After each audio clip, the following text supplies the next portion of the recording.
This is your CBS 46 News Update, brought to you by West Shore Home. Hey, good morning. I'm Griffey Denza. President Biden led a national moment of silence to remember the more than 500,000 Americans who have lost their lives to the coronavirus.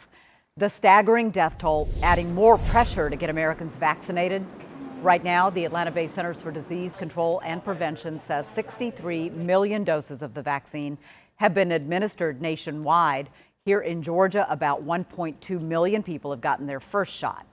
And the state is hoping to ramp up distribution by opening 4 mass vaccination sites this week. This is what it looked like at the Delta Airlines Museum that's next to Atlanta's airport.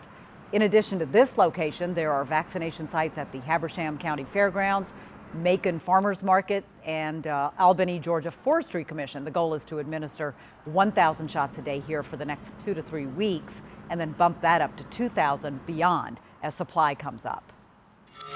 Today marks exactly 1 year since the deadly shooting of Ahmaud Arbery in South Georgia. The 25-year-old was jogging through a neighborhood in Brunswick when Gregory and Travis McMichael allegedly chased him down and killed him.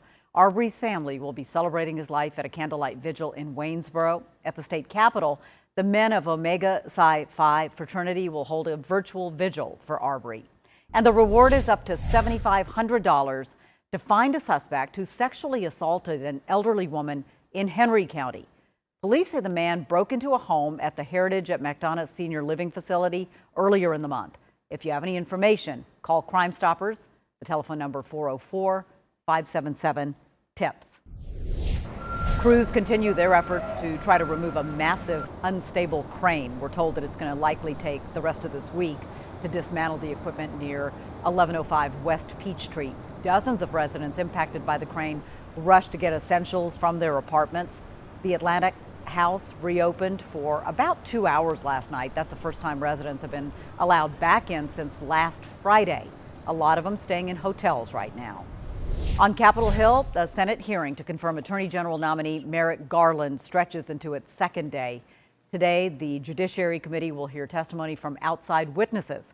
The committee is expected to vote on Garland's nomination early next month. Meanwhile, more help for small businesses from the Biden administration. Starting tomorrow, the White House will be establishing a 2-week window where businesses with fewer than 20 employees can apply for forgivable loans under the Paycheck Protection Program. It's an effort to reach sole proprietors and small minority-owned businesses.